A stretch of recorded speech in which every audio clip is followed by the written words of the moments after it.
성경은 하나님 나라의 대화 드라마라고 그랬습니다. 그렇죠? 근데 일반적으로 대화 드라마는 어떤 이야기죠? 역사에 있었던, 과거에 있었던 일을 갖다가 드라마로 펼치면서 그 당시에 어떠한 일이 있었나를 이제 보여주는 것이 대화 드라마인데, 성경은 전혀 다릅니다. 과거뿐이 아니라 과거와 현재와 미래까지, 미래서까지 다 보여주는 게 성경에 기록되어 있어요. 그래서 창세기부터 요한계시록까지 성경 66권이 되어 있습니다. 근데 66권을 갖다가 여러분들 그 한 번 일도 가기도 힘들잖아요. 그죠? 일도 가기도 힘든데 그거 강의하는 사람 얼마나 힘든가 한번 좀 생각 좀 해보세요. 그거 준비해갖고 그 강의하는 게 얼마나 힘든가. 참 힘들었어요, 맨 처음에. 근데 즐거움이 있었습니다. 제가 성경 공부 맨 처음에 한 3년 동안은 있죠. 제가 스위스 라이브러리 지금도 다니는데 매일 갔어요. 월요일부터 토요일까지. 일찍 가가지고 거의 끝날 때 한 10시, 11시에 집에 오고 그랬어요. 그래갖고 집에 와서도 또 늦게까지 보고, 그래서 1시간 강의를 하는데요. 이 1시간을 위해서 60시간, 70시간씩 썼습니다. 근데 그게 억지로 했을까요? 너무 신났을까요? 아, 세상에 그렇게 신난 적이 없어요, 저는요. 사람이 제일 기분 좋을 때가 언제죠? 모르는 거 깨우쳤을 때 막 얼굴에 희열이 있죠. 그냥 막 기쁨이 있잖아요. 그 기쁨을 3년 동안 누렸어요. 그러고 보니까 3년이 차니까 조금 시간적인 여유가 있어서 이제 플러에서 이제 성경 박사 과정을 이제 시작하게 됐고 마치게 됐는데요. 어쨌든 이 성경을 갖다가 혼자서 이렇게 읽기에는 너무너무 힘이 듭니다. 그래서 저도 왜 그런 시간을 보냈겠어요. 많은 학자들이 연구한 걸 제가 이제 다 훑어봐야 되잖아요. 그래서 제 신학을 만들어야 되잖아요. 그러다 보니까 이제 그렇게 시간을 많이 드렸는데, 여러분들은 그런 시간 있어요, 없어요? 그럴 만한 시간이 없죠. 그래가지고 제가 연구한 거 1시간에 다 드리는 거야. 그래서 이렇게 연구할 필요가 없어요, 이제는. 그죠? 제가 연구한 거 다 알려드리잖아. 공부는요, 남주기에서 하는 게 맞습니다. 제가 신학 공부하는데 10만 불 투자했어요, 학비만. 세계 학위에 마치는데요, 10만 불 투자했어요. 그렇게 하고 거기다가 교재비 따져보세요, 얼마나 많은가. 그 다음에 제 사업도 포기했잖아요. 그러고 10년 동안 지금 이거를 해오는데 너무너무 좋았습니다. 너무너무 행복해요. 저는 이 시간이 가장 행복해요. 가지고 있는 거 다 털어놓는 이 시간이 너무너무 행복하더라고요. 그래서 저는 이 시간을 가장 사모하고 있습니다. 자, 성경 66권을요, 저희 학교에서는 이제 60시간 동안에 6학기로 나눠요. 그래갖고 우리가 지난 첫 학기에 뭐 했었죠? 모세오경과 여호수아를 강의를 했습니다. 그래서 여호수아까지 있는 것은 하나님께서 아브라함한테 언약을 주시죠. 이 땅을 너의 후손에게 주시겠다고. 그러면서 하늘에 별과 같은 많은 자손을 주시겠다고 그러잖아요. 그게 어떻게 성취되어지는지 기록되어 있는 게 여호수아까지 기록되어 있어요. 그리고 나서 지난 학기에는 무엇을 공부했죠? 역사서 했죠. 사사기부터 역대기까지 했는데요. 이 기간은 어떤 일이 있었냐면은 이스라엘 민족들은 하나님께서 약속하신 그 땅에 들어갔어요. 그들이 어떻게 살아갔는지 그 역사를 기록한 것이 바로 역사서에 있는 거예요. 그랬는데 역사서를 보면은요, 처음 한 300년, 350년은 사사들이 통치하는 시대였었어요. 그러니까 가나안 땅을 정복한 다음에 12지파한테 나눠줬잖아요. 그래서 지방자치제가 됐었습니다. 왕이 없었던 사건이 나타나면은 하나님께서 사사를 불러서 그 통치하게 하는 이러한 일들이 있었던 것이 이제 사무엘상 10장까지 기록되어 있죠. 그래서 마지막 사사가 사무엘이죠. 근데 사무엘 시대 때 이스라엘 민족들이 뭘 요구를 했어요? 우리도 다른 나라와 같이 이제 왕을 달라고 그러죠. 그래서 초대 왕이 되는 사람이 사울입니다. 그래서 사무엘상 11장부터요, 열왕기상 11장까지는 무슨 일이 있었냐면은 3명의 왕이 통치하는 시대였었어요. 그래서 사울과 다윗과 솔로몬이 이들이 각각 40년씩 통치를 하죠. 그래서 120년 동안에 어떠한 통치를 했는지 기록되어 있는 것이 이제 열왕기상 11장까지 기록되어 있어요. 그러면서 12장에서부터는 어떤 일이 있었냐? 이제 솔로몬의 아들 르호보암 때 남과 북으로 나눠지죠. 그래서 분열 왕국이 되는 거예요. 그래서 북이스라엘과 남유다가 있었죠. 그래서 북이스라엘과 남유다에 어떠한 일들이 있었는지 기록되어 있는 것이 이제는 그 열왕기 하까지 기록되어 있어요. 근데 이제 역대기에는 이 전부를 갖다가 다시 이렇게 함축시켜 갖고 나중에 이제 기록되어 있는데, 그것까지 하면 지금 이거 강의하다가 오늘 강의 하나도 못해요. 그래서 여기까지는 지난번에 이제 강의한 내용이라서 여러분들이 이제 알고 계시리라 믿습니다. 근데 이제 이번 학기에 강의할 것은 뭐냐면은 이 분열 왕국 시대 때 활동하던 예언자들이 있었어요. 그래서 이 예언자들이 어떠한 상황 가운데 어떠한 예언을 하게 됐는지 그것을 강의할 거 됩니다. 그래서 12명의 12권의 예언서가 있는데요. 이 12권의 예언서를 보면서 이 시대적 배경을 설명하면서 왜 이러한 일들이 있었는지, 특히 이제 요나서 오늘 강의를 할 텐데요. 이들이요, 하나님을 알지 못하던 그냥 니느웨가요, 요나가 가서 하루 동안 선포했더니 이들이 뒤집어져요. 그냥 막. 왕도 막 그냥, 왕복을 벗고 막, 그냥 굵은 베옷을 입으면서 회개하는 장면이 나오는데 어떻게 이러한 일들이 있었는지 성경에 기록되어 있지 않거든요. 그 설명해 주면 어떻게 돼요? 이제는 이런 일들이 있었기 때문에 이들이 하나님을 알지 못했을지라도 회개하는 역사가 일어났구나. 이런 걸 알게 되는 거예요. 그래서 역사적인 그러한 시대적 배경을 아는 것이 그 예언서를 이해하는 데는 아주 중요합니다. 왜냐하면요, 조금 이따가 말씀드리겠지만요, 예언서는요, 정말 혼자 읽기에 가장 힘든 게 예언서일 거예요.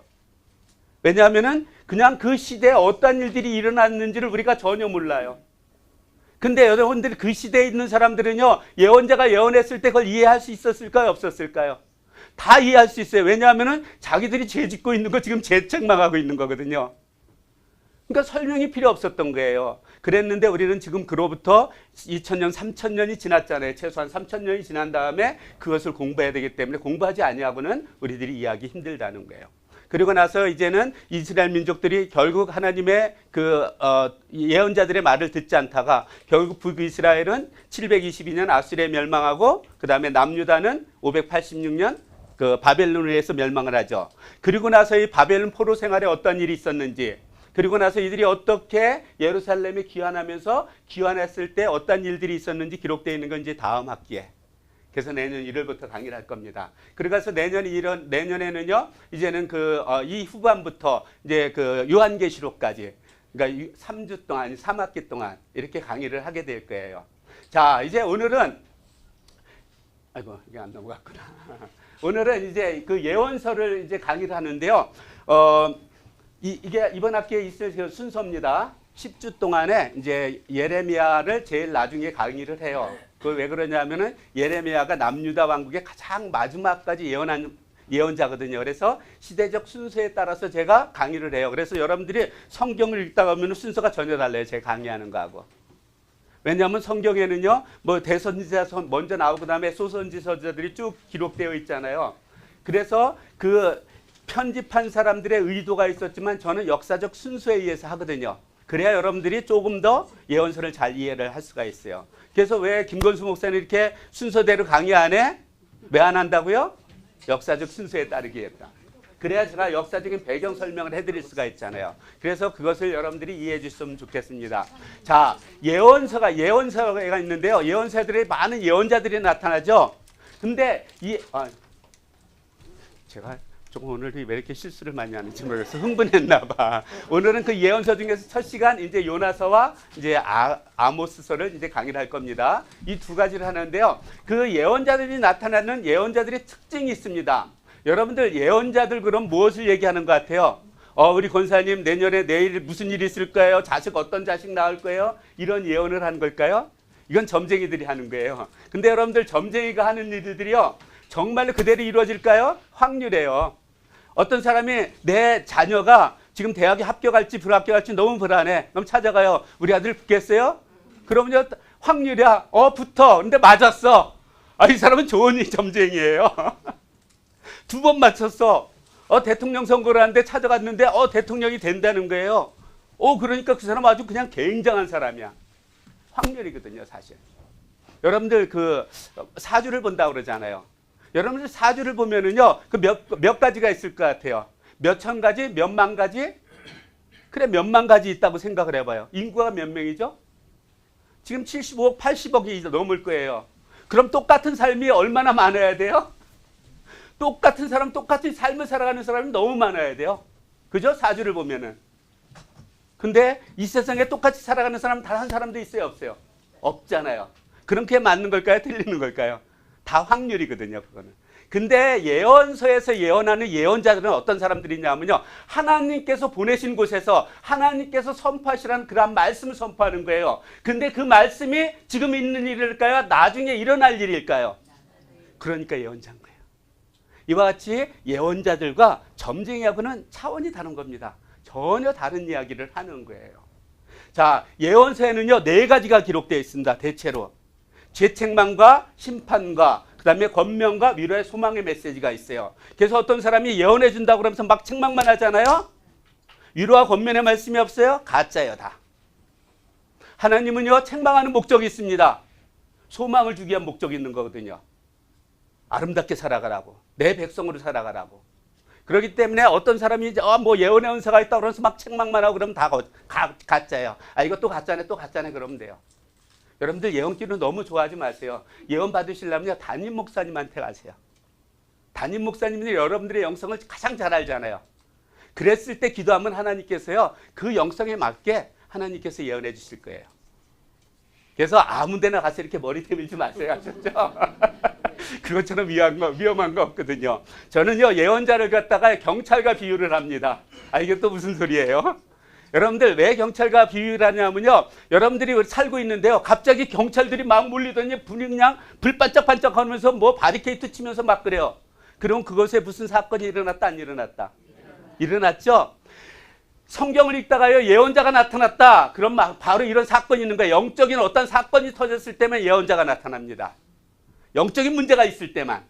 그래서 그들의 죄를 책망하면서 다시 하나님께 돌아오라고 권면하는 것이 예언서의 전체적인 흐름입니다. 근데 예언자들 우리가요 성경에 보면 많은 예언자들이 나타나요 안 나타나요? 많은 예언자들이 나타나는데요. 예언서를 쓴 예언자가 있고요. 쓰지 않은 예언자들이 있어요. 그렇죠? 엘리야와 엘리사 예언서 있어요 없어요? 없죠. 이 쓰지 않은 사람들은요 주로 어떠한 것에 초점이 있냐면요 하나님의 말씀보다 이 예언자로서 어떠한 이적과 기적을 이뤘나 이러한 활동에 많은 포커스를 두고 있죠. 그러다가 보니까요 어떤 사람이요 너무 놀라운 일을 하는 거예요. 그러니까 저자가 하면니까 그 사람을 쓰는 거예요. 그래서 다른 사람들을 하여금 그 예언자를 갖다가 쓰게 하는 이러한 일들이 있고요. 예언서를 쓴 사람들이 있습니다. 우리가 17권의 예언서가 있잖아요. 이 사람들은 어떠한 기적적인 활동보다 하나님의 말씀에 더 치중을 합니다.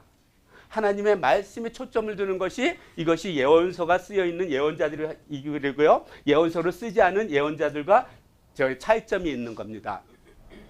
자, 여러분들 예언서에 그러면 초점은 뭐냐는 거예요. 하나님의 말씀에 있는 겁니다. 하나님의 말씀은 어떤 걸까요? 앞으로 일어나는 일들에 있는 거거든요. 그래서 예언의 말씀에 그 초점이 있는데요. 결국 한마디는 거기서 모든 것을 종합해서 한 문장으로 만들라. 하나님께 돌아오라는 거예요. 너희들이 이렇게 죄를 지었으니까 이 죄에서 벗어나서 하나님께 돌아와서 하나님의 백성으로서 하나님과 함께 살아가라고 권면하는 것이 그 예언서의 핵심적인 주제예요. 모든 예언서는 똑같습니다. 그들의 죄를 책망하면서 결국 하나님께 돌아오라는 이러한 내용이 있는 것이 바로 그 예언서의 전체적인 흐름이라는 거예요. 근데 예언서 이야기가 쉽다 어렵다? 왜 어렵냐면요. 시대적 배경을 몰라요. 그들이 어떠한 상황에 처해서 이들이 예언하는지 전혀 알지 못해요. 그럼 시대적 배경을 안다. 그들의 상황을 안다. 그럼 예언서를 이해하는데 훨씬 더 큰 도움이 되겠죠. 100% 그들이 이해하듯이 이해는 할 수 없습니다. 그러나 우리가 그것을 알면 이랬기 때문에 하나님께서 예언자를 보내서 이들의 죄를 책망하면서 다시 하나님께 돌아오라고 그러는구나. 이렇게 하는 거예요. 이것이 바로 예언서에 이해하기 어려운 일 중에 하나예요. 만약에 예언서에 육하원칙이 있다. 그러면 예언서 읽기가 얼마나 쉬웠을까요? 그렇죠? 그리고 예언서에 어떤 스토리라인이 있다. 그럼 너무 재미있을 거예요. 근데 예언서에는요. 이런 육하원칙도 없고요. 스토리라인도 없어요. 왜냐하면 하나님께서 저 죄를 짓는 거야. 지금 저기서 죄 짓고 있어요. 너 가서 그들의 죄를 책망하라는 거예요. 또 저곳에 가라는 거예요. 또 저곳에 가라는 거예요. 그건 똑같은 죄를 지면 어떻게 해요? 똑같은 말이 반복되는 거예요. 그래서 그러다 보니까 재미가 없어요. 제가 그래서 이것을 스토리라인으로 만들어 보려고 무진장 애를 써요. 그래서 성경 공부가 재미있어야 되잖아요. 그래서 스토리라인으로 만들려고 애는 쓰지만 어떨 때는 힘들 때도 많이 있습니다. 그래서 힘든 거 여러분들이 잘 스토리라인이 이해가 안 되면 우리 김건수 목사 굉장히 수고했다. 이거 그래도 여기까지 올라고 이러면서 이해하시면 돼요. 아셨죠? 자, 우리가 이제는 예언서 중에서 요나서를 봅니다. 여러분들 요나 하면은 제일 먼저 생각나는 게 뭐죠? 물고기. 저도 이런 생각이 나요. 요나처럼 억울한 사람 없어요. 불순종한 요나와 같이도 맨날 같이 불순종의 대명사가 누구죠? 요나죠. 근데 요나는 딱 한 번 불순종했어요. 근데 불순종의 아주 대명사가 돼버렸어. 여러분들 한 번밖에 불순종 안 한 사람 있어요 여기요? 아무도 없을 거예요. 저도 골백번 골천번도 더 했을 거예요. 그랬는데 요나는 좀 억울한 사람입니다.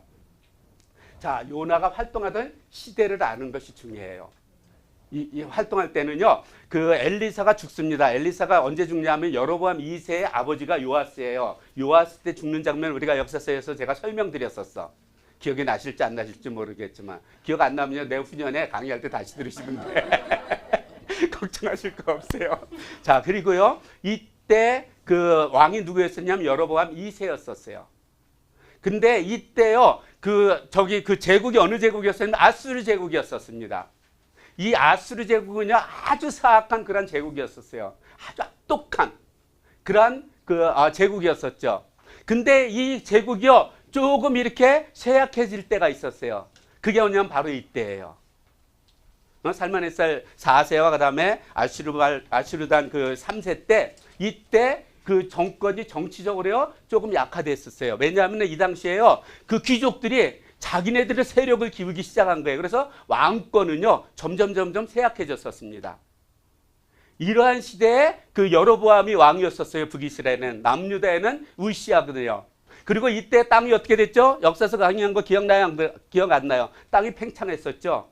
왜냐하면 아수르가 주춤하는 사이에 남유다와 북이스라엘은요, 땅을 갖다가 이제 회복하기 시작했던 거예요. 그래서 이런 시대적 배경이 있는데, 이제는 왜 이것을 좀 기억해 놓으세요. 두 왕이요. 특히 이제 뒤에 있는 아슈르단 그 3세의 왕에 대해서 이제 조금 있다가 다시 한번 말씀을 드릴 겁니다.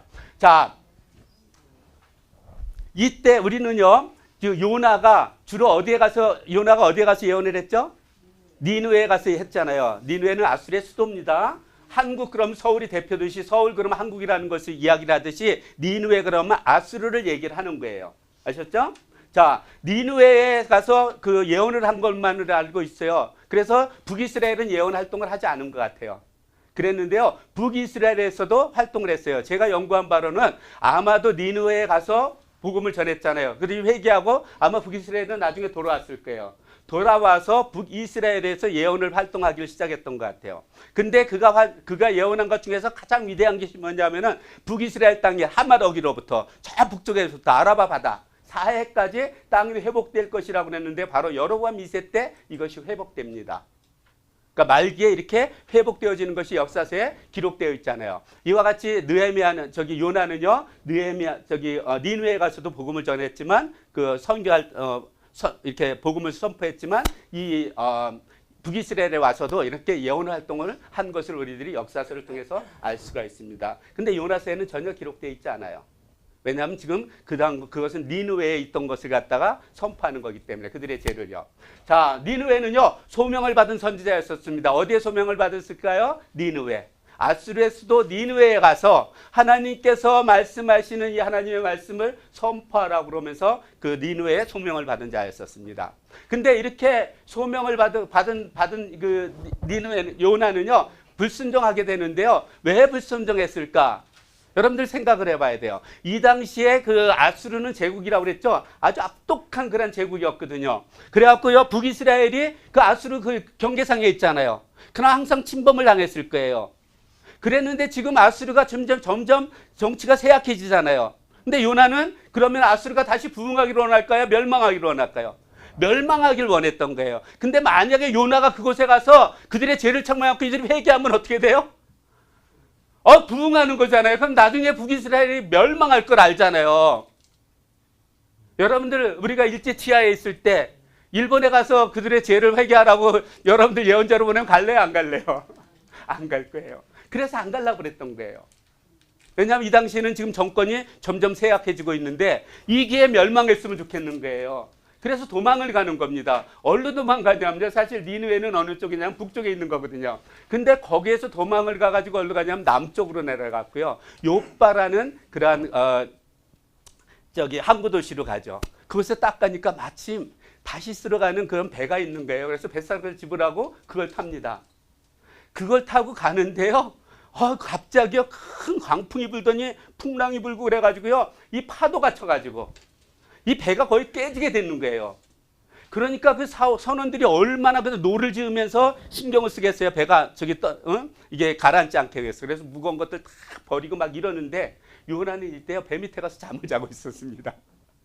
그것을 선장이 알죠. 선장이 알고 내려가 가지고 아주 요나를 책망합니다. 그래서요 요나는요 이방인한테 책망을 받는 이러한 또 선지자의 역할을 해요. 그러고 나서 이제는 그 선원들이 아무리 노력해도 이 광풍이 끊이지도 않고 자기네 신을 각가지 불러봐도 도대체 응답이 없는 거예요. 그러니까 가만히 선원들이 보니까요 이거 틀림없이 이게 신으로부터 받는 재앙이라는 거예요. 그럼 누구 때문일까 궁금하잖아요. 그래서 이들이 제비를 뽑습니다. 제비를 뽑는데 누가 걸려요? 요나가 딱 걸리는 거야. 요나가 딱 걸리는 거예요. 그래서 묻죠. 야 너는 어느 나라 사람이냐는 거예요. 내 직업이 뭐냐는 거예요. 그리고 분명히 너 때문에 지금 이런 일이 일어나는데 왜 이런 일이 일어났는지 설명하라는 거예요. 그랬을 때 요나가 그들한테 이야기를 합니다. 나는 히브리 사람이라는 거예요. 그러면서 나는 하늘과 땅을 지으신 창조주 하나님을 믿는 자라는 거예요. 그러면서 이야기를 합니다. 지금 이렇게 일어난 것은 내가 하나님께서 니누아로 가라는데 내가 도망쳤기 때문에 이런 일이 일어났다고 그러죠. 그랬더니 선원들이 그것을 듣는 다음에 참 안심했어요. 야, 어떻게 그런 일을 할 수 있느냐? 어떻게 신의 명령을 거부할 수 있느냐? 이제 막 책망했을 거예요. 그럼 어떻게 해요? 그래도 할 일이 없잖아요, 선원들이. 그 원인을 알았지만 그래도 끝까지 어떻게든지 이 배를 침몰하지 아니하고 육지까지 도달해야 되잖아요. 최선을 다합니다. 아무리 최선을 다해도 이것이 도대체 그 바람이 가라앉지 않는 거예요. 그러니까 그때 바로 이제 그 선원들이 요나한테 묻습니다. 야, 우리가 어떻게 하면 되겠냐는 거예요. 어떻게 하면 너 때문에 이렇다고 하는데 우리가 어떻게 하면 그럼 이 바다가 잔잔해지겠냐는 거예요. 그랬을 때 요나는요 참 깨우치기도 잘해요. 이 모든 문제는 나 때문이라는 거예요. 그러니까 나를 바다에 던지라는 거예요. 그러면 던지면 이 바다가 잠잠해질 거라는 겁니다. 이 요나는요 사실 하나님에 대한 믿음이 대단한 사람이었었어요. 그죠? 이 바다까지도 여러분들 바다가 출렁거릴 때요 아무리 바람이 그쳐도 바다가 계속 출렁거려요? 아니면은 멈춰요? 출렁거리잖아요 계속요. 그게 멈추려면 한참 걸릴 거예요. 근데 그게 멈출 거라고 이야기를 합니다. 그랬는데 여러분들 아무리 그럴지라도요. 살아있는 사람 바다에 던질 수 있어요? 없어요? 양심이 있죠. 어떻게 그래요? 그래서 못 던집니다. 그래서 어떻게든지 이제 육지에 가려고 이제 닿으려고 선원들이 최선을 다하는 거예요. 근데 하면 할수록 풍랑이 더 일어나는 거예요. 그러니까 하는 수 없이요. 하나님 우리 죄를 용서해달라 그러면서 선원이 그 요나를 집어가지고 바다에 던지는 거예요. 근데 놀라운 일이 일어납니다. 바다에 던져지는 순간 바다가 잠잠해지는 거예요. 여러분들 이 일을 할 수 있는 세상에 어떤 신이 이러한 일을 할 수 있겠어요? 하나님만이 하실 수 있어요. 왜냐? 창조하신 분이기 때문에. 모든 거 창조하신 분이기 때문에 어떻게 해요? 지금 이 지구도 지금 어떻게 1년에 한 번씩 태양을 돌고 있잖아요. 그렇죠? 이 큰 지구도 움직이시는 분이 그까짓 거 바다 잠잠하게 하는 거 일해요? 일도 아니에요. 일도 아닌 거예요. 이것이 창조주 하나님을 믿는 그렇게 중요한 겁니다. 그러니까 이 선원들이 그 모습을 본 다음에 놀랄까요? 안 놀랄까요? 너무 놀라는 거예요. 그렇기 때문에 요나가 믿는 그 하나님을 갖다가 경외하면서 하나님께 제사를 드립니다. 그러면서 성경에 보면 그들이 서원했다는 거예요. 무엇을 서원했을까요? 성경에 기록되어 있지 않거든요. 근데 이렇게 서원했을 겁니다. 하나님, 요나가 믿는 하나님, 바다를 풍랑을 일게 하시면서 잠잠케 하신 하나님, 우리가 앞으로 다른 신 섬기지 않냐고 하나님만 섬길게요. 이렇게 서원했을 거예요. 그랬을 것 같아요? 안 그랬을 것 같아요? 그랬을 거예요. 그리고 나서 한편 이 요나는 바다에 빠졌잖아요. 바다에 빠졌을 때 하나님께서 요나를 살려야 되잖아요. 그래서 큰 물고기를 준비하시죠. 그래서 물고기 속에 갇히게 됩니다. 예? 물고기 속에 감추는데요. 보세요. 지금 이 물고기 속에 있는 저 요나가요. 물고기가 갑자기 어떤 물체가 자기 입 속으로 쏙 들어왔어. 안에서 꾸물럭꾸물럭 그래. 그러면 얌전하게 이렇게 수영할까요? 난리를 칠까요? 그럼 그 안에 있는 요나는 어떻게 될까요? 여러분 상상해 보세요. 요나는 어떻게 됐는가? 수월과 같았거든요. 지옥과 같았거든요. 그래서 그 가운데서 기도하는 겁니다. 하나님께. 예수님께서 요나 비유를 하시죠. 표적을 보여달라고 그럴 때 나는 요나의 표적밖에 보일 게 없다는 거예요. 요나가 물고기 속에서 3일 밤낮을 있었듯이 나도 땅 속에서 3일이 있을 거라는 거예요. 요나는 사실 이 물고기 속에서 죽은 거예요. 하나님이 그냥 생명을 붙들고 계신 거죠. 사실 요나는 죽은 거예요. 그와 같이 예수님께서도 십자가에서 죽으셨잖아요. 죽으셨어요? 살리셨어요? 살아나죠. 3일 만에 살아나잖아요. 그걸 보여주는 거거든요. 그 표적을 보여주는 거거든요. 이렇게 기도할 때, 거기서 회개하면서 기도할 때 하나님께서 그 기도를 들어주십니다. 그래가지고 이 물고기로 하여금 요나를 땅에 육지에 토하게 하시죠. 그리고 나서 두 번째로 소명을 주는 거예요. 너는 니느웨로 올라가라는 거예요. 큰 성 니느웨에 올라가서 내가 말한 이 하나님의 말씀 그것에 선포하라고 이야기를 합니다. 그러니까 그 당시에 니느웨가 얼마나 컸는지요. 이 도시 폭이요 3일 길이라는 거예요. 3일을 걸어야 이쪽 끝에서 저쪽 끝까지 갈 정도면 얼마나 큰 성읍인지 알겠죠. 근데 요나는요 단 하루 동안 다니면서 하나님께서 선포하라는 선포를 하시는데 뭐랬냐면 이 니느웨 성읍이 40일이 지나면은 이 니느웨가 어떻게 된다고요? 멸망할 거라는 거예요. 이때요 요나가요 정말 그 회개하는 것을 갖다가 원하면서 그렇게 외쳤을까요? 아니면은 설렁설렁 하라니까 하는 수 없이 설렁설렁했을까요? 설렁설렁했거든요. 그럼에도 불구하고 이 이야기를 들은 사람들이 어떻게 해요? 니느웨 사람들이 다 회개를 하잖아요. 왕이 그 소식을 듣는 다음에 왕복을 벗고 굵은 베옷을 입으면서 금식을 선포합니다. 그 니느웨 모든 사람들한테 금식을 선포해요. 그러면서 30일 동안 40일 동안 금식을 하는 거예요. 이렇게 금식을 했더니 어떻게 돼요? 하나님께서 그 죄를 용서했대요. 야, 여러분들 생각해 보세요. 여러분들 하나님 아시죠? 아직도 몰라요? 왜 대답이 아무도 없어? 하나님 아시죠? 하나님 믿죠?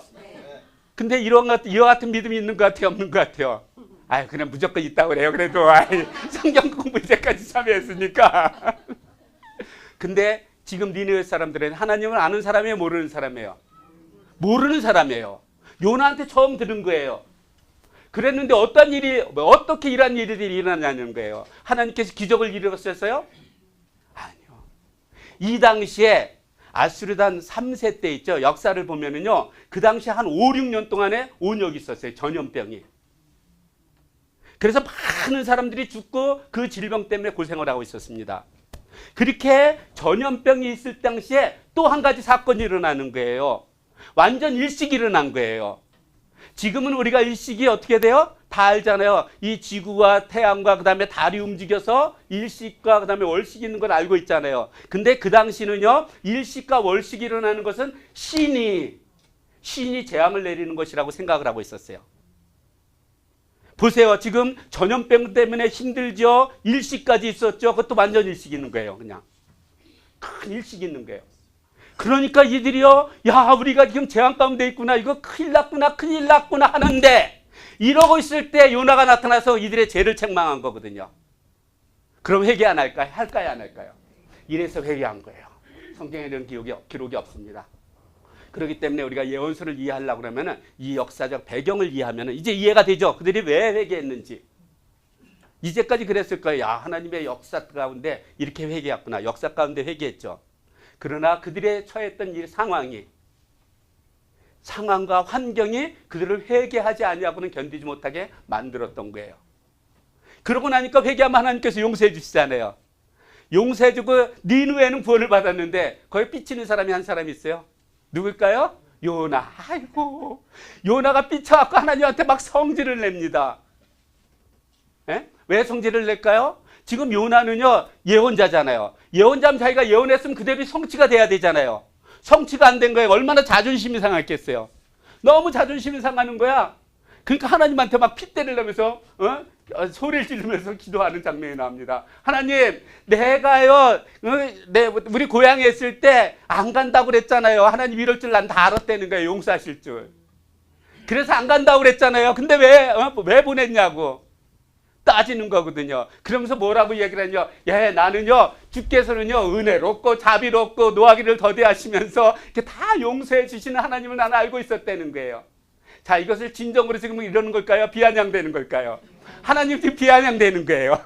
여러분들 성경 읽을 때요, 이 저자가 지금 어떤 상황 가운데 있느냐를 여러분들이 잘 알아야 이것이 진정으로 하는 건지 아니면 속상해서 비아냥되는 건지 그걸 알 수 있어요. 사실 비아냥되는 거거든요. 그러면서 어떻게까지 얘기하냐면 하나님 내 생명을 거둬달라는 거예요. 차라리 죽는 것이 사는 것보다 사는 것보다 죽는 것이 낫다는 거예요. 이 정도까지 성질을 냅니다. 자, 하나님 그래도 요나는요 하나님의 예언자였잖아요. 하나님께서 보냈잖아요. 그 하나님의 자식이잖아요. 그 자식이 아버지한테 엄마 아빠한테 막 대들으면은 엄마 아빠 마음이 좀 찔끔거리죠. 그래서 그걸 달래려고 그러겠죠. 그러니까 요나는 이 정도 했으니까 하나님께서 그래도 내 마음을 좀 알아주셨겠지 이제는. 그래서 이 니느웨를 멸망하겠지 이 생각이 드는 거예요. 그래서 어떻게 하냐면은 그 니느웨 동쪽으로 올라서 언덕이 있었던 것 같아요. 한국으로 하면 남산 같은 게 있었던 것 같아요. 서울 같은데. 그래서 그곳에 올라가 가지고 그러니까 뜨거우니까 그래서 나무로 그냥 얼기설기하면서 그 아래서 이렇게 기다리고 있어요. 야, 언제쯤이면은 내가 이렇게 분냈으니까 하나님께서 니느웨를 멸망시킬까? 그 니느웨 멸망하는 장면을 보려고 거기 딱 올라가고 있는 거예요. 하나님이 보실 때 그게 예뻤겠어요? 얼마나 초라한 모습이었겠어요? 하나님이 보기에 너무 초라하고 불쌍한 거야. 그래서 얼마나 불쌍한지 그때 옆에 있으니까 그 초막에다가요 박농구를 갖다가 자라게 해갖고 그늘을 만들어줘요. 잎사귀를 자라게 하는 거예요. 그러니까 요나가 신났어요. 역시 우리 하나님 최고야. 내가 더운 줄 아시고 이렇게 그늘까지 만들어줘. 최고야. 막 이러는 거예요. 그랬는데 문제가 생겼어요. 그날 밤 벌레가 나오더니요. 이 박농구를 갖다가 긁어먹기 시작하니까 뿌리가 말라버리는 거예요. 죽어버리는 거예요. 아침에 일어나니까 날은 뜨겁지. 거기다 동풍까지 불어버리는 거예요. 그러니까 나뭇잎이 메말르면서 바람 입으니까 다 떨어지는 거예요. 그럼 그늘이 또 있어요? 없어요? 없으니까 또 요나가요 하나님한테 하나님 나 죽는 거지. 사는 것보다 죽는 게 나으니까 차라리 죽여달라고 또 얘기를 합니다. 이랬을 때 하나님께서 요나한테 이렇게 이야기를 합니다. 야, 네가 이 박농쿨을 재배를 했느냐 농사를 했느냐 무엇을 했느냐는 거예요. 네가 아무것도 하지 아니했음에도 네가 그거 없다고 지금 어떻게 하고 있어요? 불평하고 있잖아요. 귀하게 여겼던 거잖아요. 너가 이렇게 하찮은 것도 귀하게 여겼는데 하물며 이 니느웨 성에는요 좌우를 분간하지 못하는 사람이 12만 명이 있다는 거예요. 여기서 좌우를 분간하지 못하는 거는요 선악을 분간하지 못하는 사람일 수도 있어요. 그것은 뭐냐면은 그렇다면 어린아이인 거예요. 선악을 분간하지 못하는 아이들일 수도 있고요. 그게 12만이라는 것이 될 수도 있고요. 아니면 영적 분별력이 없는 사람들. 그게 12만 명이 될 수도 있습니다. 어쨌든 여기서는 12만 명이라보다 많은 사람들이 살고 있다는 거예요. 그렇게 하고 그 가축도 얼마나 많겠어요. 이렇게 많은 12만 명과 가축이 있는데 내가 그것을 아끼지 아니하겠느냐는 거예요. 여러분들 하나님은요 하나님의 백성만 사랑할까요? 우리만 하나님 백성일까요? 온 인류가 하나님의 백성일까요? 온 인류가 하나님의 백성이거든요. 다만 우리는 하나님을 알고 그들은 아직 알지 못하는 거예요. 그래서 우리가 전도하는 거잖아요. 그러면은 그들도 다 하나님께서 사랑하시기를 원하시잖아요. 회개하고 돌아오면. 그래서 하나님은 이렇게 원하시는 거거든요. 그런데 요나는 어떻게 해요? 요나는요 지금 니느웨로 갔지만요 하나님께서 그래 하나님 말씀대로 이 니느웨가 멸망할 거야. 그래서 이 멸망의 대기를 원하면서 그곳에 갔어요. 그래서요, 이 똑같이 하나님께서 말씀을 실천하는데요, 요나의 생각과 하나님의 생각은 전혀 달랐어요. 요나의 생각은 니느웨가 멸망하는 거지만요, 하나님은 니느웨가 이렇게 그들의 죄를 책망하면 그들이 회개할 걸 아셨을까요? 모르셨을까요? 아셨거든요. 그래서 요나를 통해서 하나님께서 그 민족을 구원하시기를 원했던 거예요. 이와 같이 전혀 다른 거예요. 그럼 요나는 참 선지자였을까요? 거짓 선지자였을까요? 처음엔 거짓 선지자예요, 이거는. 왜냐하면 하나님의 뜻을 갖다가 이루어지길 원하는 게 아니라 자기 뜻이 이루어지길 원했었잖아요. 그랬는데 하나님께서 마지막으로 이렇게 책망했을 때 요나가 아마 회개했을 거예요. 아마 통곡했을 거예요. 그럼 어떻게 될까요? 이제는 참 선지자죠. 그래서 요나가 참 선지자이기 때문에 요나서가 정경에 들어와 있다고 저는 봅니다. 이러고 나서 아마 요나는 이제는 다 니느웨가 회복되는 모습을 보고 북이스라엘 갔을 거예요. 그래서 북이스라엘에서 이때부터 북이스라엘에 대한 그러한 죄를 책망하면서 예언자로서 활동했다고 저는 봅니다. 자, 요나서를 통해서 우리들한테 주시는 그런 많은 메시지가 있습니다. 첫째, 우리들은 순종할 때와 불순종할 때 어떤 일들이 일어나는지. 자, 내가 순종하면 어떻게 되죠? 나의 주변에 있는 사람들이 행복해요. 왜냐하면은 사망에서 생명으로 이르는 그러한 일들이 일어나잖아요. 근데 내가 불순종하면 어떻게 되죠? 아까 봤잖아요. 배가 뒤집혀지고 막 풍랑이 일고. 한 사람이 불순종했을 때 또 주변에 있던 많은 사람들이 어려움을 겪는 이러한 일들이 일어난다는 걸 우리가 배우게 되죠. 그래 하나님께서는요, 하나님의 백성만이 사랑하는 게 아니라 온 인류가 하나님의 백성인 거예요. 그래서 그들을 모두가 하나님께 돌아오기를 원하는 이러한 하나님의 마음이 있는 것을 우리들이 알 수가 있습니다.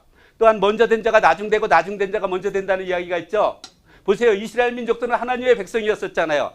근데 많은 예언자들이 나와서 이들의 죄를 청구했을 때 하나님께 돌아왔어요? 돌아오지 않았어요?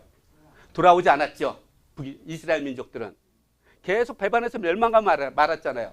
근데 하나님을 알지 못하는 이방 나라인데 요나가 가서 하루만 그들의 죄를 책망했음에도 불구하고 어떻게 됐어요? 회개하고 하나님께 돌아오죠. 어떻게 했어요? 나중된 자가 먼저 되고. 이러한 사건들이 일어나는 것을 우리들이 볼 수 있습니다. 그리고 네 번째는요, 하나님의 마음을 알 수 있습니다. 여러분들, 하나님의 마음은요, 항상 우리들로 하여금 아름답게 살아가길 원합니다. 정의와 공의를 행하면서 살아가길 원하는 게 하나님의 마음이에요. 그것은 뭐냐? 우리가 어느 곳에 하나님께서 보내신다, 그곳에서 어떤 말씀을 전하라고 그럴 때 그 말씀에 순종하며 살아가는 삶, 이것이 하나님께서 원하시는 그런 참된 마음입니다. 그렇지만 그 마음이요, 내 뜻이 이루어지기 위해서 그곳에 가는 게 아니에요. 하나님의 뜻이 무엇인지 하나님의 뜻이 이루어지기 위해서 순종하며 살아가는 삶, 이렇게 살기를 원하시는 것이 하나님의 마음인 것을 우리들이 알 수가 있습니다. 그리고 나서요, 요나서는요, 그 어느 책보다 선교의 책이에요. 요나가 불순종하니까 어떻게 됐죠? 어디에 선교를 했죠? 배 타고 있던 모든 사람들이 하나님을 알게 되는, 하나님께 소원하는 이러한 선교를 하게 되죠. 순종하니까요, 니느웨가 변화되는 일들이 일어나죠. 그리고 세 번째는 어떤 일들이 일어나냐면요, 이 일을 통해서 그 이스라엘 사람들은요, 하나님의 백성임에도 불구하고 알지 못하다가 아마 이때 아마 큰 샥을 받았을 거예요, 아마. 그래가지고 이 니느웨를 통해서 역성교가 이루어졌다고 저는 봅니다. 자, 이래서 요나서 강의는 끝. 그 뒤에 뭐가 있죠? 이제 아모스 강의를 합니다. 예, 아모스 강의를 제가 이제 30분 동안 이제 끝내야 되는 그런 사명을 가지고 있습니다. 자, 아모스는 어떤 사람이냐면요, 예언자도 아니었었어요, 사실은. 뭐 선지자나 아니면 제사장도 아니었었습니다. 다만 아모스는요, 남유다 출신이에요. 남유다에 살고 있었는데요, 드고아라는 곳에 살고 있었는데 하나님의 부름을 받으셨어요. 그곳에서 뭘 하고 있냐면 양을 치는 목자였으면서 그 다음에 뽕나무를 재배하는, 그 다음 목자와 그 다음에 이제 그 농사꾼, 이러한 사람이었었습니다. 이러한 사람한테 하나님께서 말씀이 임하죠. 너는 이스라엘에 가서 하나님께서 주시는 이 예언을 선포하라는 거예요. 그래서 예언자로서 가는데요, 우리들이 알아야 될 것은요, 지금 남과 북이요 서로 좋은 관계입니까? 원수지간입니까? 원수지간이에요. 근데 예언자가 남유다 사람이 북이스라엘에 가서 예언을 활동을 하면은 좋은 말을 한다? 책망을 한다? 책망을 하죠. 그러면요, 거기 가면 내가 살아남을 확률이 얼마나 될까요? 사실요, 아모스가 북이스라엘에 가서 예언하는 건요, 자기의 목숨을 지금 걸고 가는 거예요, 사실은. 그래서요, 사실 아모스는요, 짐진 자라는 그런 이 뜻이 있어요. 짐을 진 자. 그 무거운 짐을 지고 자기의 목숨을 짐을 지고 북이스라엘에 가서 예언 활동하는 것을 우리가 아모스서를 통해서 알 수 있습니다. 우리가 요나서는 뭐라고 그랬죠? 요나서는요, 하나님께서 그 하나님의 백성만이 아니라 온 인류를 사랑하는 이런 보편적인 사랑을 알 수 있는 것이 그 요나서의 어떤 핵심적인 주제라고 그러면은요, 아모스는 뭐냐면요, 이 당시에 큰 불을 누렸거든요, 북이스라엘이. 이렇게 불을 누렸지만 부익부 빈익빈 이러한 현상이 일어나갔고요, 이 사회는 정말로 공의도 정의도 없는 이러한 세상이 됐었어요. 이러한 공의와 정의가 없는 이 세상에서 정의를 물같이, 공의를 마르지 않은 강같이 흐르게 하라고 선포하는 것이 바로 아모스의 핵심 주제와 같은 그런 내용입니다. 자, 아모스의 시대적 배경을 보면요, 아모스 시대도 똑같이 여로보암 2세 때 활동하던 사람이었었어요. 여로보암 2세 때 활동하셨고요, 남유다에는 이제는 우시야 왕. 그래서 아까도 역사서 우리가 배웠고 조금 아까도 말씀드렸지만요, 이때는요, 양쪽 남북이요, 정말로 그 영토를 갖다 크게 확장하는 이러한 아주 중요한 시점에 있었어요. 이러한 가운데 하나님께서는 드고아에 있던 드고아는 여기 남유다거든요. 여기가 경계선이라고 하면 여기가 남유다고 여기가 북이스라엘 쪽이거든요. 이 드고아에 있던 사람을 사마리아로 보내는 겁니다. 북이스라엘의 수도가 사마리아라고 그랬죠. 그곳으로 보내서 거기에서 하나님께서 주시는 말씀을 선포하라고 이렇게 소명을 받은 사람이 바로 이제 그 아모스예요. 자, 우리가 아모스의 시대적 배경을 보면 아까도 말씀드렸지만 여로보암 2세라고 그랬습니다. 이 여로보암 2세 때는요, 정말로 정치적, 경제적으로는 큰 불을 누리면서 안정을 취했던 이러한 시대였었어요. 그랬는데 이 당시에는요, 정말 부자들은 한없이 부자인 거예요. 근데 가난한 사람들은 한없이 가난한 거예요. 여러분들 이 시대가 발전하면 발전할수록 빈부의 격차가 크다 작다? 커지잖아요. 근데 이 당시엔 더 컸어요. 아주 최악이었었습니다. 그러다가 보니까 이 부유한 사람들이요, 가난한 사람들을 갖다가 잘 보살폈을까요? 착취했을까요? 착취를 하는 거예요. 이렇게 공의도 정의도 없는 이러한 세대가 됐던 것이 바로 그러한 시대적인 배경이었었습니다. 여러분들이 이것을 알아야 아모스가 선포하는 그 의도를 갖다가 그 뜻을 갖다 제대로 알 수 있어요. 이 시대적 배경을 알아야. 자, 아모스는 이러한 가운데 아까도 말씀드렸던 이제 공의와 정의를 갖다가 이제 선포하는 내용들이 기록되어 있는 겁니다. 그러면서 이제 그 아모스가 이제 예언을 활동을 하는데요. 예언을 활동하는데 지금 이스라엘이 여기에 있거든요. 여기에 있으면 주변에 나라들이 있을까요? 없을까요? 많은 나라들이 있죠. 이스라엘이 이렇게 있는데요. 이스라엘이 범죄한 이유가 뭐 때문일까요? 주변에 있는 나라들의 영향력을 받아서 그래요. 거기에 우상들을 갖다가 자기의 그 이스라엘로 가지고 와서 그 우상을 섬겼거든요. 그래서 이 주변에 있는 나라들을 갖다가 심판하실 거라고 아모스가 먼저 이야기를 합니다. 그래서 다메섹과 가사와 그 다음에 두로와 저기 에돔, 암몬, 모압 이쪽에 하나님께서 어떻게 심판하실 건지에 대해서 이야기를 해요. 자, 이렇게 이야기를 들은 이렇게 아모스가요, 이스라엘 주변에 있는 나라를 갖다 심판한다는 이러한 예언을 들었을 때 북이스라엘 사람들은 신이 났을까요? 신이 안 났을까요? 아, 신이 났죠. 이제 이 땅이 다 내 땅 될 거잖아요. 그들이 다 멸망하면은. 그래서 신이 났을 거예요. 그랬는데요, 또 아모스는요, 남유다의 죄를 또 책망하는 거예요. 여러분들, 유다와, 그러니까 하나님의 백성인 이스라엘 민족과요, 이방 민족들 간에 그 책망하는 게 책망하는 내용이 달라요.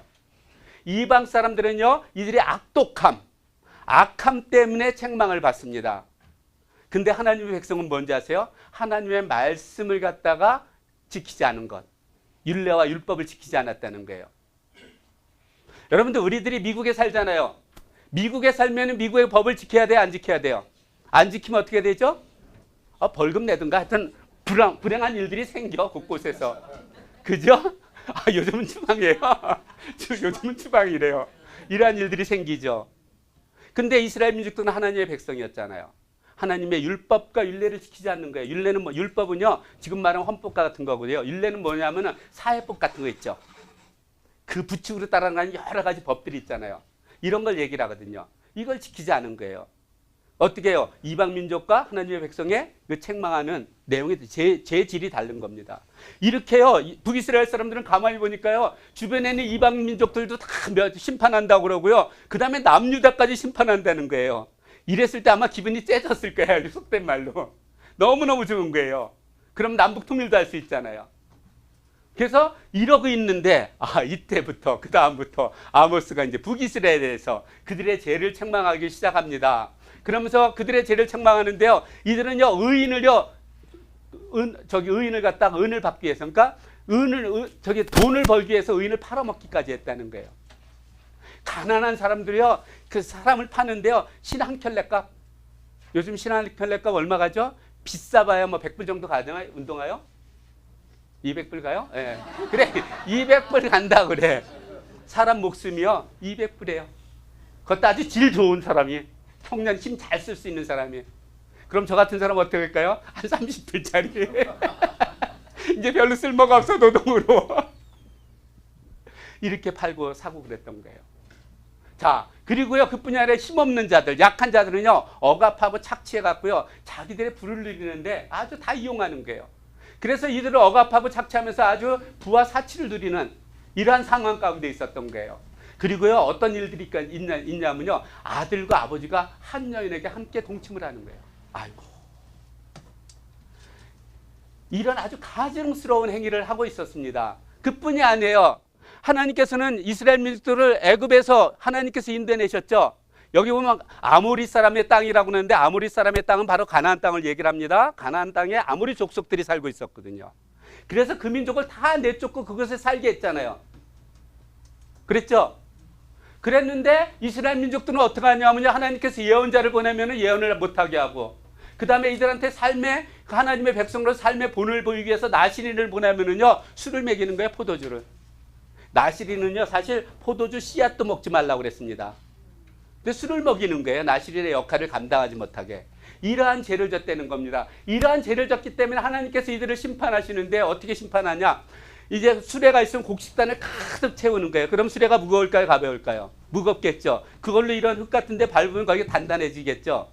여러분들 공사하다 가면은 이제 기초공사가 제일 중요합니다. 그래서 땅을 빤 다음에요, 이 기초를 갖다가 단단하기 위해서 이렇게 백호에다가요, 흙을 잔뜩 싣는 다음에 왔다 갔다 하면서 물 뿌리면서 그 땅을 갖다가 굳게 해요. 자, 여기에 깔리는 사람, 이거 대적해서 이길 사람이 있을까요? 없을까요? 아무도 없다는 거예요. 다 도망가고 여기서 맞짱 뜬다고 그 앞에 쓰면은 깔려 죽어요. 하나님께서 이렇게 심판하시겠다고 이야기를 합니다. 그러면서요, 하나님께서 이스라엘 자손들 하면서 얘기를 해요. 내가 땅의 모든 족속 가운데 너희만을 택했다는 거예요. 하나님께서 이스라엘 민족들은 너는 나의 소유로 삼았잖아요. 내 백성이 될 거라고 이야기를 했잖아요. 너희만을 이렇게 택했기 때문에 그러므로 내가 너희를 심판한다는 거예요. 여러분들의 자식과 자식 친구들이 있어요. 걔네들이 잘못하면은 누구 책망해요? 친구들이요? 아니면 자기 아들이요? 자기 아들이죠. 하나님께서는 이와 같이요, 하나님의 백성이기 때문에, 하나님께서 택한 백성이기 때문에 이렇게 책망할 것이라고 이야기를 합니다. 그러면서요, 두 사람이 뜻이 같지 않은데 어떻게 동행하냐는 거예요. 지금 하나님과 이스라엘 백성들이 뜻이 같아요, 달라요? 다르잖아요. 이들은 우상을 섬기고 있고 하나님 나한테 오라고 그러는데 다르잖아요. 부부간에 싸움 한 번도 안 하신 분? 싸움 왜 하죠? 서로 뜻이 다른 거야. 그죠? 그래서 싸우는 거에 다투고, 회사에서도 마찬가지잖아요. 모든 것이 다투는 것은 뜻이 같지 않은 거예요. 그래서 하나님께서는요, 이스라엘 민족들과 지금 뜻이 같지 않으니까 어떻게 해요? 동행할 수 없다는 거예요. 그럼 어떻게 할까요? 심판한다는 거예요. 그래서 하나님께서 심판하신다고 이야기를 하는 겁니다. 그런데요, 이스라엘 민족들은 아주 잘못된, 아주 확실한 믿음이 있었어요. 그것은 뭐냐면요, 이스라엘 민족들의 생각에는 하나님께서 자기들을 갖다가 하나님의 백성으로 삼았기 때문에 우리들이 어떻게 활동을 하든 하나님께서 자기들을 보호해 주시는 것 외에는 다른 선택의 조건이 없다. 가끔 아들, 딸들이요, 엄마, 아빠, 그래도 내가 엄마, 아빠 아들인데 죽일 거야, 살릴 거야? 그러면서 들려드리는 거거든요. 근데 하나님께서는요, 그러기 때문에 하나님께서 심판하실 거라고 이야기를 합니다. 하나님의 백성이기 때문에. 아까도 말씀드렸지만요, 우리 자녀들과 아이들, 친구들이 잘못하면은, 제가 우리 아들 때문에요, 이것 때문에 아주 정말 한 2시간 동안 애쓴 적이 있습니다.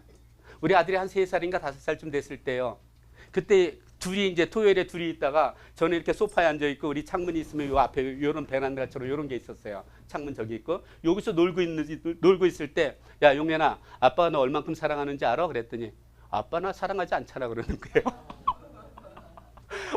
제가 충격을 받았어요. 그래갖고 제가 그 아들하고요, 3살에서 5살 됐을 때, 정확한 나이가 지금 기억이 안 나. 이야기를 하면 이야기가 될까 안 될까? 지금 제 나이가 그러면 35살이야 최소한. 35살짜리하고 3살, 3살이나 5살 된 아이하고 이야기를 하면 이야기가 될까요, 안 될까요?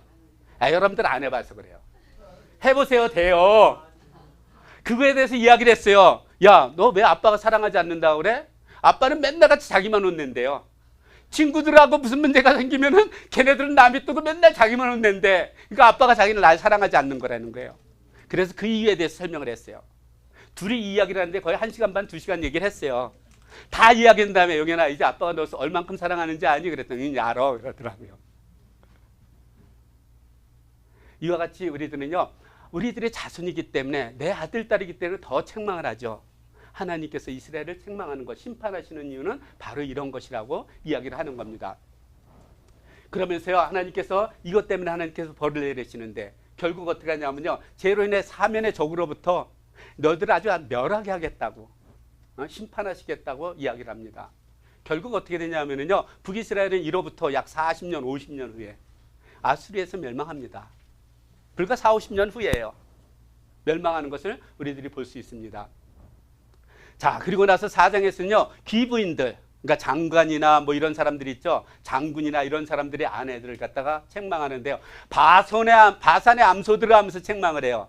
왜 하필 바산의 암소들하고 책망했을까요? 이건 또 그 이스라엘의 지도를 잘 몰라서 그래. 여러분들 갈릴리 호수가 있죠. 네? 갈릴리 호수 동북쪽에 가면 북동쪽에 가면은요 바산이라는 곳이 있습니다. 그건 아주 좋은 목초지예요. 그래서 그곳에 있는 소들은요 아주 기름지고 살찐 소였었어요.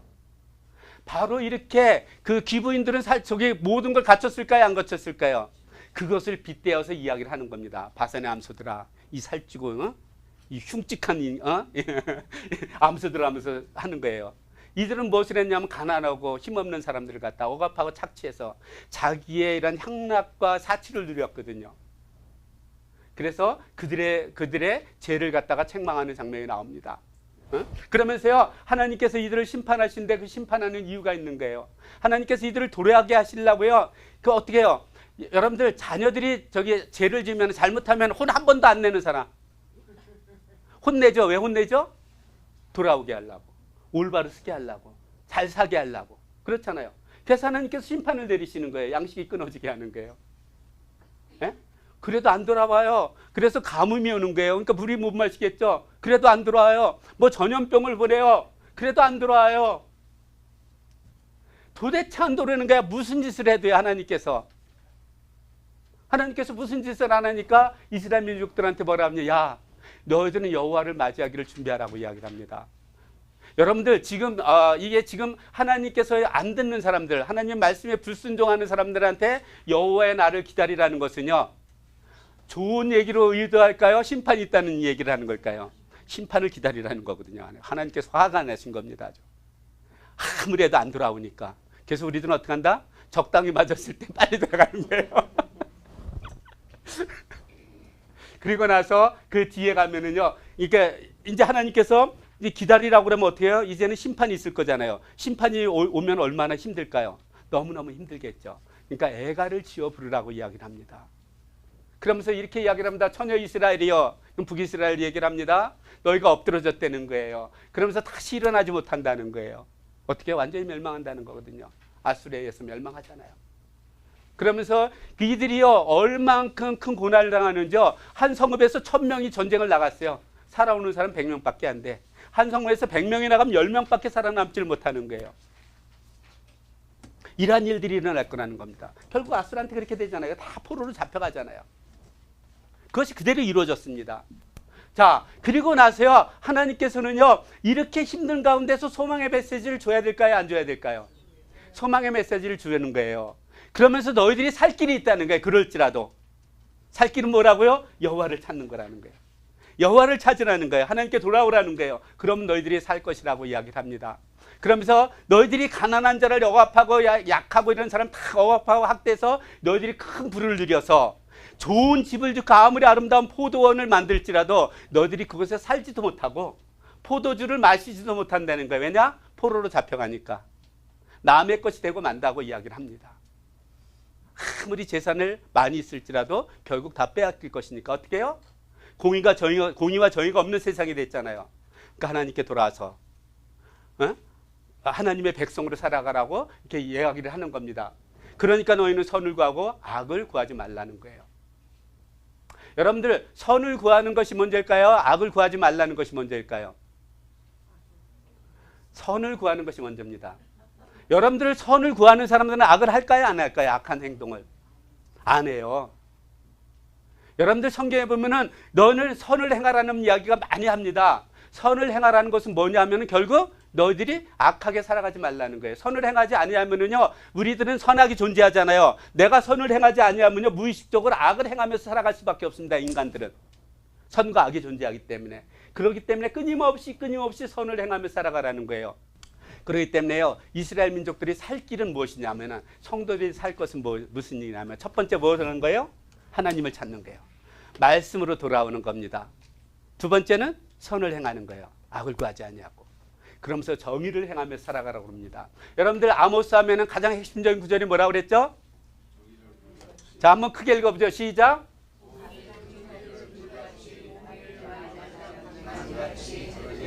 이 공의와 정의는요, 하나님의 성품과 같은 겁니다. 정의는 무엇일까요? 의롭게 살아가는 삶이 이게 정의예요. 그럼 의롭게 살아가는 삶은 어떤 삶일까요? 하나님을 사랑하고 내 이웃을 내 몸같이 사랑하는 삶. 이것이 정의로운 삶입니다. 근데 이스라엘 백성들은 지금 그 귀족들이 그러고 있어요? 없어요?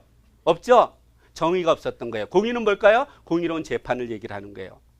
유전무죄, 무전유죄가 아니라 어떠한 권력이 있을지라도 법 앞에서는 동등한 것.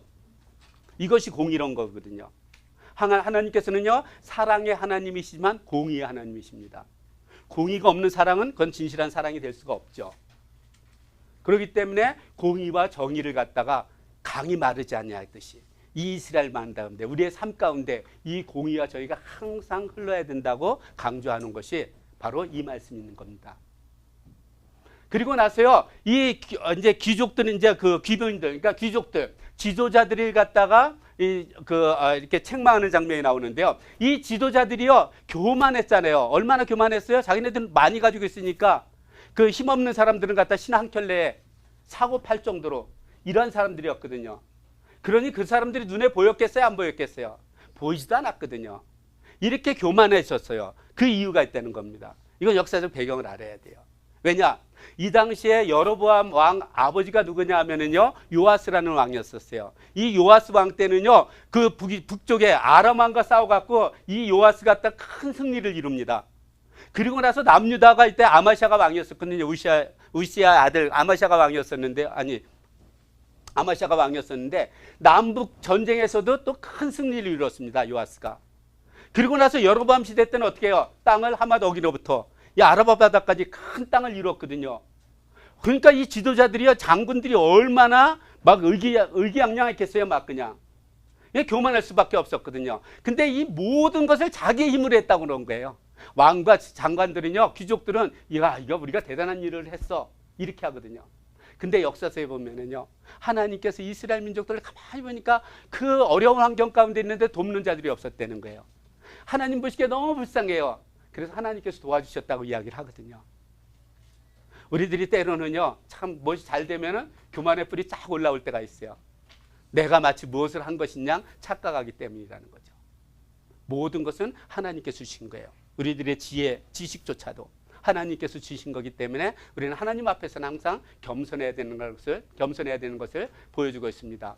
이 지도자의 삶이 얼마나 교만했냐면요, 침상인데 침상으로 합니까? 상하로 그냥. 그 다음에 가난한 자들은 눈에 보이지도 않죠. 그 다음에 먹는데요, 가장 좋은 양고기와 소고기 이런 걸 먹습니다. 지금 보니까 스테이크 뭐 몇백 불 가는 것도 있더라고요. 지난번에 우리 딸이 엄마 아빠 생일이라고, 엄마 아빠는 도저히 이런 데 못 가니까 경험 삼아서 자기가 데려간다면 좋은 레스토랑 가더라고요. 근데 1인분에 거의 200불이래. 내가 그래서 야, 이놈들아 미쳤냐. 우리는 도저히 못 가잖아요. 근데 엄마 아빠 자기네들이 안 하면 이런 경험 못 한다는 거예요. 경험하기 위해서 한 번은 가보자는 거예요. 그래서 그런 일들이 있었는데요.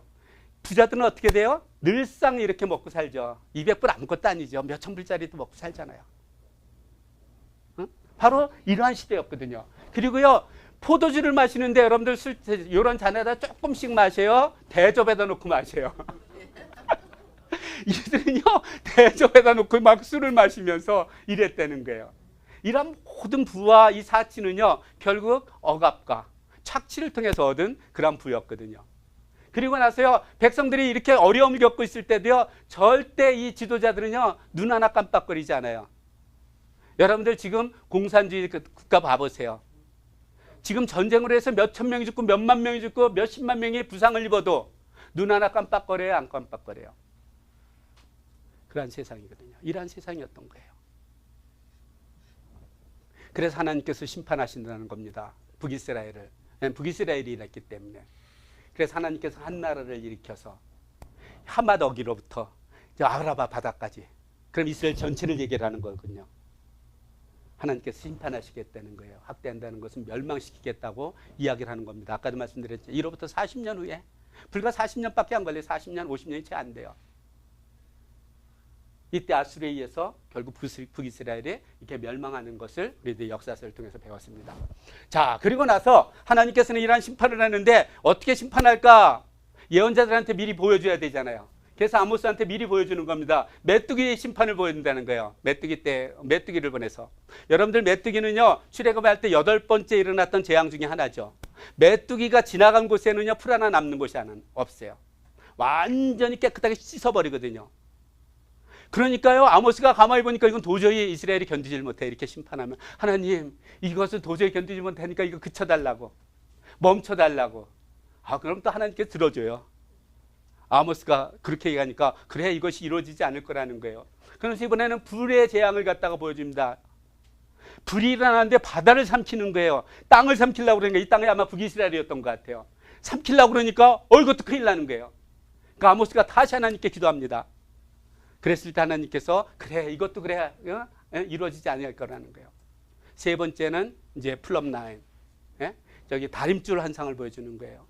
여러분들, 저는 이제 공사를 많이 했잖아요. 우리 다림줄 많이 쓰거든요. 전구 정확한 위치를 달라면 여기다 딱 그려놓고요, 딱 싸가지고 여기다가 전구 달고 뭐 이런 걸 많이 하거든요. 건물 지을 때 어떻게 하죠? 저기 그 레벨도 놓지만 저걸로 놓고 이렇게 보잖아요. 근데 여기서 다림줄은 뭐 어떤 거냐면요, 이 다림줄은 하나님의 말씀을 얘기를 하는 거예요.